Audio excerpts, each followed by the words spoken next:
Hey everybody, in 2021, a number of big names and books are going to be releasing new titles for us to read. I am so excited about so many of them. So today I'm here to share some big names and their new books from my shelves to your TBR. Let's get started.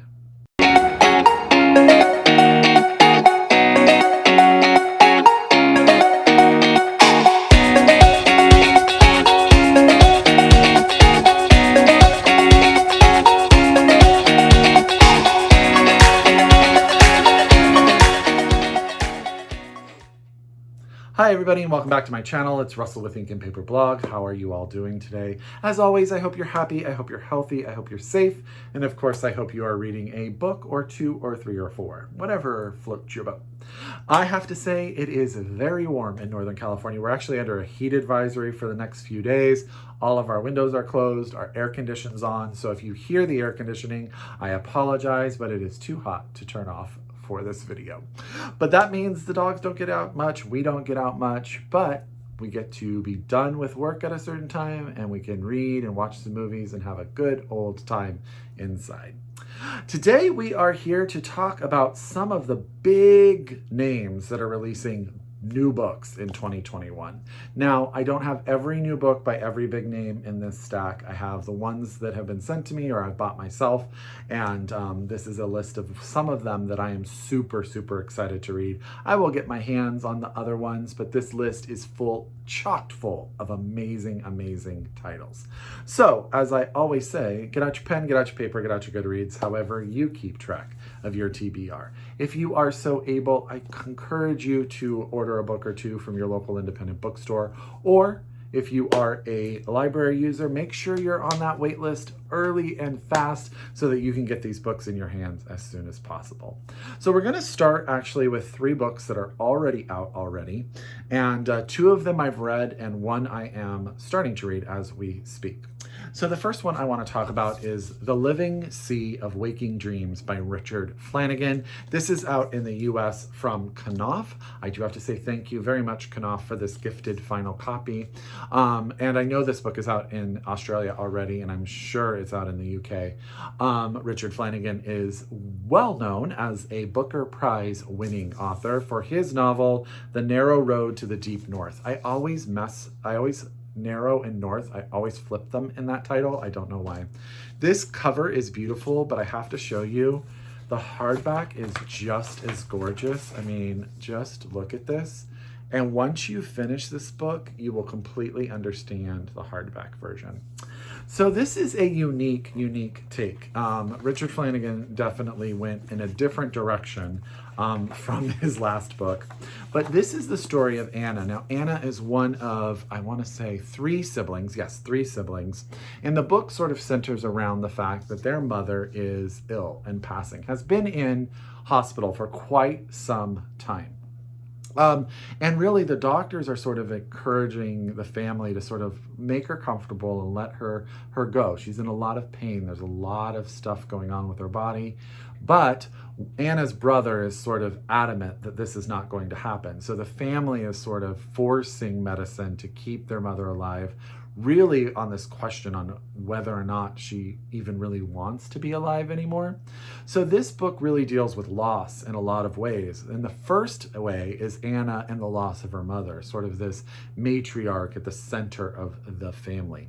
The other weird thing that's going on for Anna is parts of her body are starting to disappear. Now, people don't seem to notice unless sort of she points it out to them, but it is always sort of this reminder of things lost to her. So as she goes through life and sort of what she's doing day to day, there's this sort of visual representation of her loss. Now, she is in a relationship, I believe, with her wife, and they have a child, and the son is sort of reclusive in his bedroom, and she's dealing with sort of the loss of that relationship as well. So the book is dealing with all of this as a metaphor for loss. And then on top of that, there is sort of this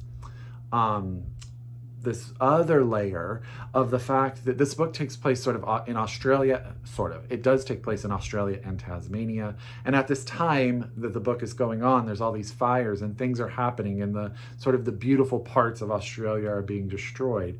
So the book is sort of a meditation on loss at all of those levels: loss of the world we live in, loss of the family that loves us, and loss of ourself, and not really knowing where we're going as well. I loved this book. I thought it was freaking brilliant. I flew through it. It is just so very, very good. Richard Flanagan is an amazing writer. He complex characters, really keeps you on your toes. I think this would be a fantastic book club book because, let me be honest, there's a lot to discuss as you finish it. So I highly recommend The Living Sea of Waking Dreams by Richard Flanagan. Again, out in the US by Knopf. Thank you, Knopf, for this beautiful copy. Okay, the next author is sort of the one you're going to go, Russell, big name, and I'm going to say to you, if your first book comes out and winds up getting shortlisted for the Booker Prize, I'm putting you in the big name category because everybody is waiting for your second book. And personally, I loved this author's first book. It's probably in my top 2 favorite books of all time. And I could not wait to read Filthy Animals by Brandon Taylor, and he did not let me down. This is out in the US from Riverhead Books. I actually ordered this and was able to get it signed by Brandon by ordering it through his local independent bookstore. So thank you very, very much for that, Brandon. This is a collection of interconnected short stories, some of them, and then some short stories that stand alone. The interconnected short stories center around Lionel. He is a young gay black man who has tried to commit suicide unsuccessfully and is now sort of re-entering life when he meets a couple, a man and a woman, and winds up sort of in this weird relationship with the man and adjacently with the woman that's very complicated, and he's trying to deal with how he feels about all of this.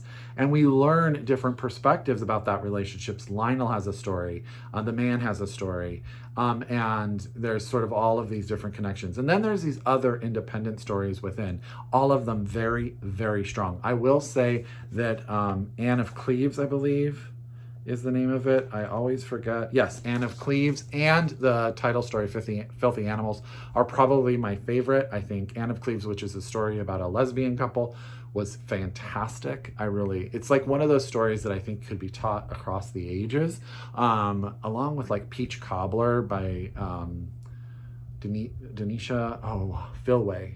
Did I say her last name right? From Church Ladies. I cannot remember the name of that book. Sorry, I don't know why I brought it up. It's totally blanking my mind.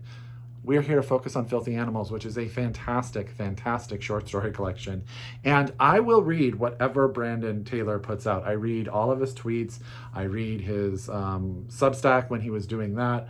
I just think he's a fantastic writer. He sort of gets the world in like these little nuggets, these little gems with all these different sides, but they're so small, but you're so like entranced by their complexity, but you realize that he's done it all in these short segments or these short stories, or even like giving you backstory in just like a brief moment.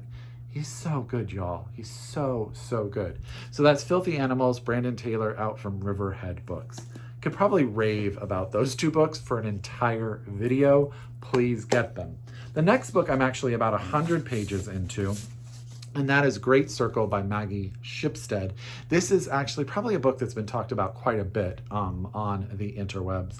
I'm a huge Maggie Shipstead fan. She wrote Seating Arrangements, which was everywhere for a while, and then she wrote Astonish Me, which I think at this point is my absolute favorite Maggie Shipstead, but this one is very, very good. This is like half historical, half modern day. We have 2 different women that are at our focus here.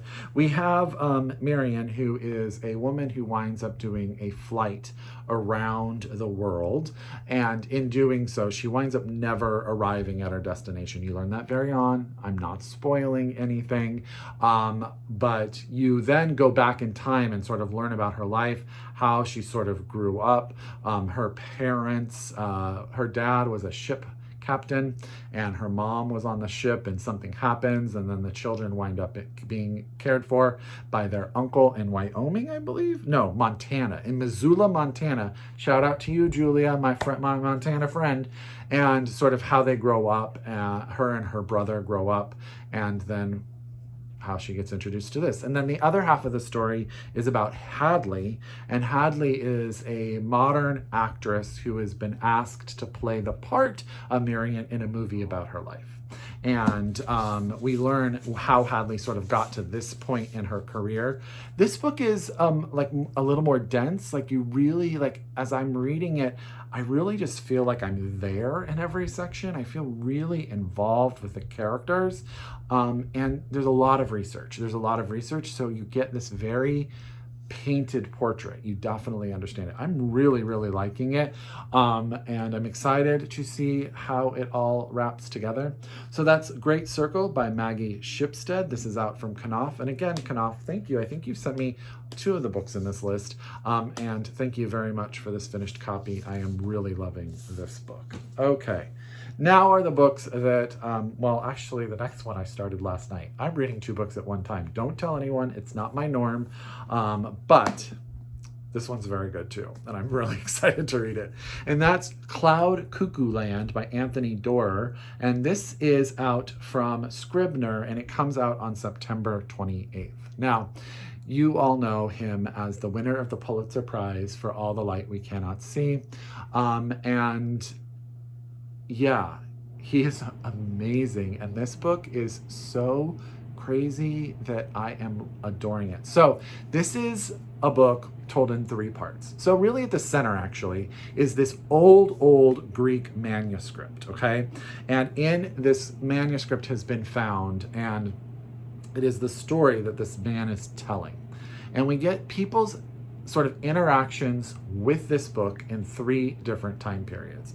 We are in 1453 in Constantinople, where the city is being sieged. Is that the right word? Sieged? And I believe Constantinople never actually fell. No one ever actually got past the wall. Don't take my word for that.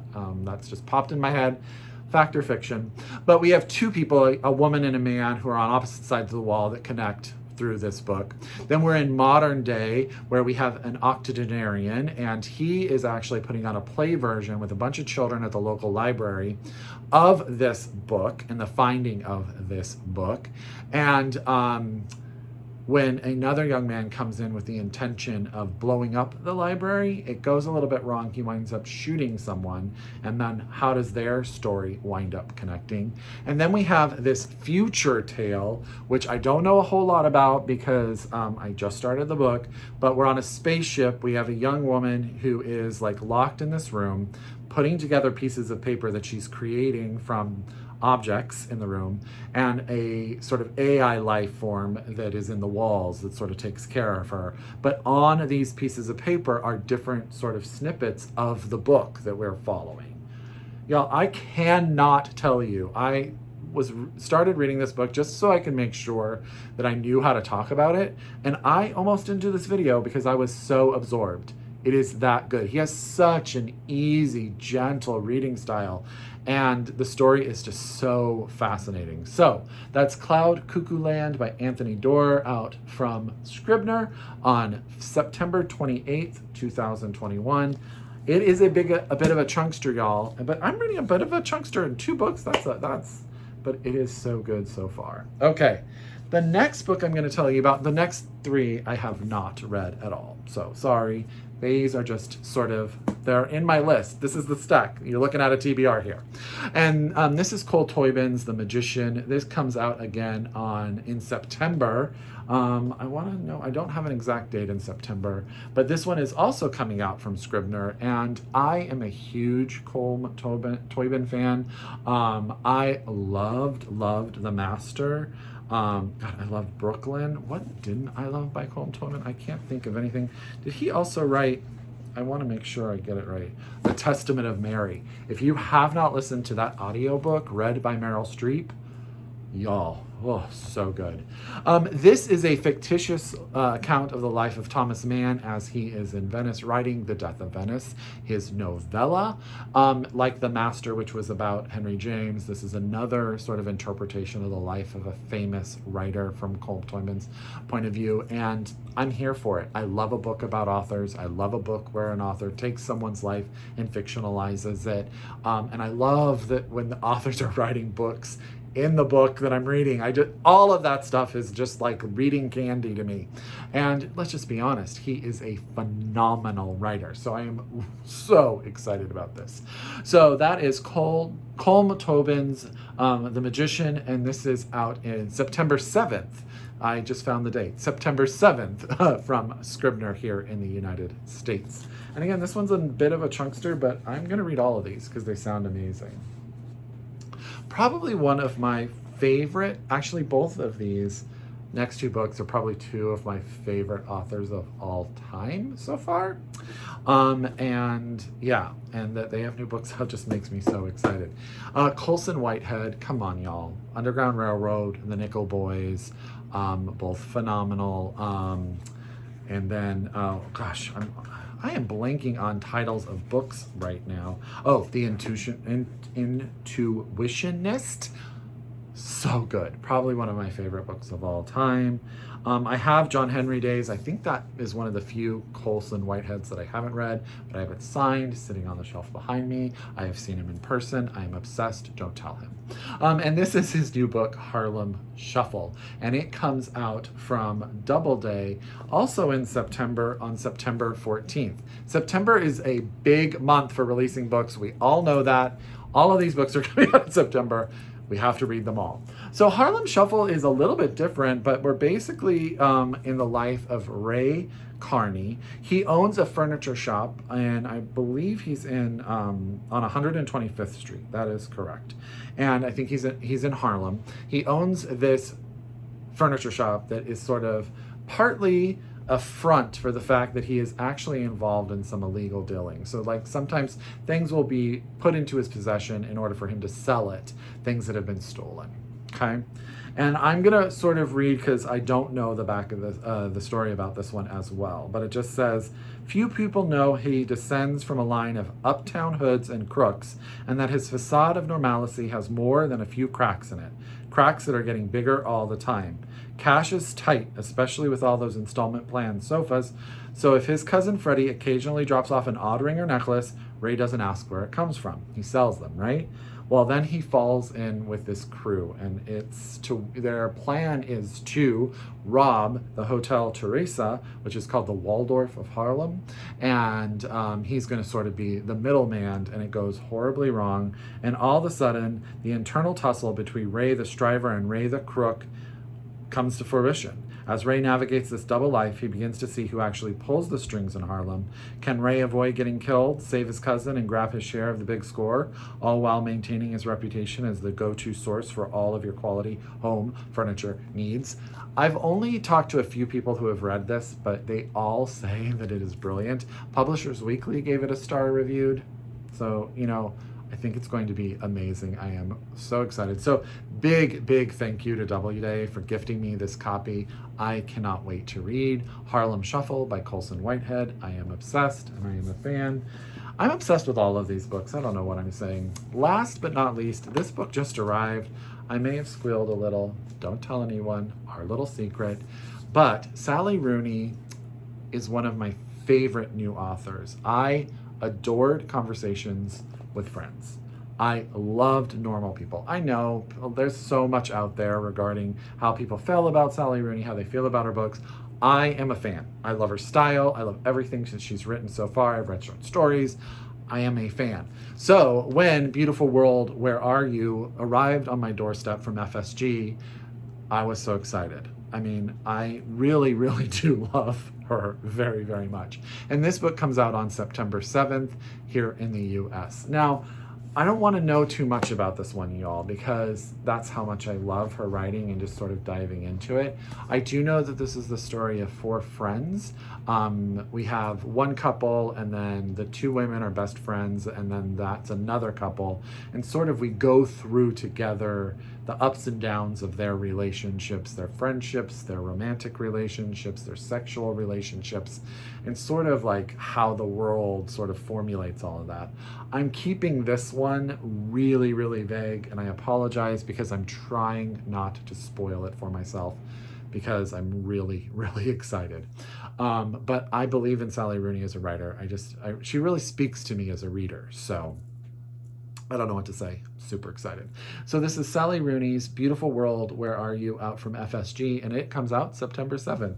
So September seems to be the month that I probably need to not work at all. So I need to put in that vacation time request. But I'll probably read a lot of these before September. I hope you all added all of these books to your TBR. I hope you are excited about them as I am excited about them.